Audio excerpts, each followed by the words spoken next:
चमारों की बहन ये पूर्वी ने बोला बहन के लिए बोला फिर बोला चोरी बोला मेरे लड़ काट ले हमारी चमारों की बहन के लिए बोला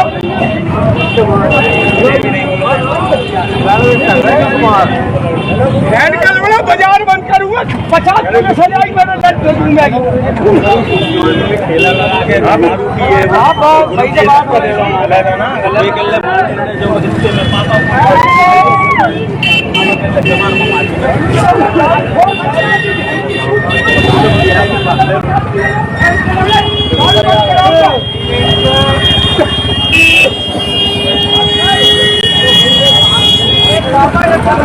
साथियों नमस्कार, जय भीम। मैं उमेश करुणा और आप देख रहे हैं बीएच न्यूज नेटवर्क। जाति ना पूछो साधु की, पूछ ले जो ज्ञान, मोल करो तलवार का, पड़ी रहने दो मयान। साधु ऐसा चाहिए जैसे सूप सुभाए, सार सार को गही रहे, थोथा दे उड़ाए। कबीर साहब का यह वाक्य, यह दोहा जो कि आज ऐसे पाखंडी साधुओं के ऊपर सटीक बैठता है। ऐसे पाखंडी साधु जो कि तमाम साधुओं को अपमानित करने का काम कर रहे हैं। ऐसे साधु जो कि पाखंडी है, जिनके मुंह पर प्रेम मोहब्बत कुछ नहीं दिखाई देता, केवल गालियां ही दिखाई देती है। और ऐसे साधुओं का समाज के अंदर बहिष्कार होना चाहिए। हम आपको बता दें कि यह जो आपने वीडियो देखा, जो कि मध्य प्रदेश के रायसेन जिले के गैरतगंज से बताया जा रहा है, और जिसके अंदर यह साधु जो कि एक विशेष पर्टिकुलर जाति का अपमान कर रहे हैं, पूरे समाज का अपमान कर रहे हैं, गालियां दे रहे हैं। आप देख सकते हैं कि साधु के नाम पर यह भेड़िए जो कि पाखंडी है और पूरे ही समाज को कलंकित करने का कार्य कर रहे हैं। सोशल मीडिया पर यह वीडियो जो कि काफी तेजी से गरमा रही है और समाज के लोग ऐसे पाखंडियों को सजा दिलाने की गुहार लगा रहे हैं। ऐसे पाखंडी समाज के अंदर आपसी भाईचारा सौहार्द बिगाड़ने का काम कर रहे हैं।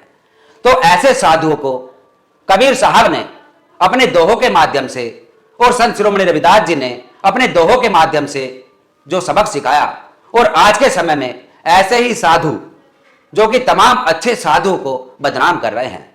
यहां हमारा किसी साधु की भावनाओं को ठेस पहुंचाने का कहीं से कहीं तक भी मकसद नहीं है, लेकिन ऐसे पाखंडी जिनको जरा सी भी तहजीब नहीं है, जिनको अकल नहीं है, जो कि नहीं जानते कि समाज को, कि जाति को किस प्रकार से संबोधित किया जाए। हम आपको बता दें कि चाहे मामला कुछ भी था, चाहे इनका आपसी कोई भी विवाद था, लेकिन किसी पर्टिकुलर जाति को अपमानित करना, वह भी गालियों से, बहन की गाली, मां की गालियों से, यह जो नवाज रहे हैं, यह शोभा नहीं देती ऐसे पाखंडियों के लिए, जो कि पूरे ही साधु समाज का अपमान करने का काम किया।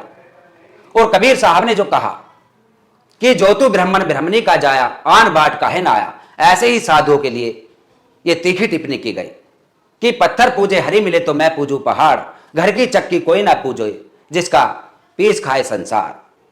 और संत शिरोमणि रविदास जी ने भी कहा कि ब्राह्मण मत पूजिए जो होवे गुणहीन, पूजे चरण चंडाल के जो होवे गुण प्रवीण।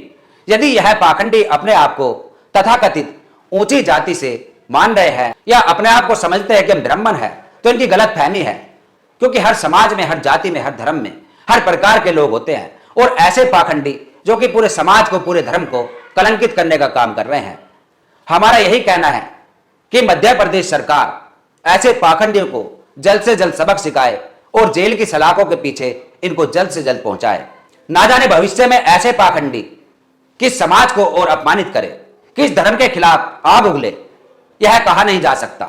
लेकिन देख सकते हैं आप कि किस भेष में है, यानी कि यह एक साधु के भेष में, कपड़े भी नहीं पहने हुए। यह कैसे साधु है? यह पाखंडी है, पाखंडी से अलावा कुछ नहीं। अभी पिछले दिनों प्रयागराज में महाकुंभ का जो बड़ा आयोजन हुआ था, वहां पर भी ऐसे ही पाखंडी देखने को मिले थे, जो कि पत्रकारों को चिमटे से पीटते हुए दिखाई दिए थे, जो कि गाली गलौज करते दिखाई दिए थे। ये तो गलत है ना चरम पीना। देखिए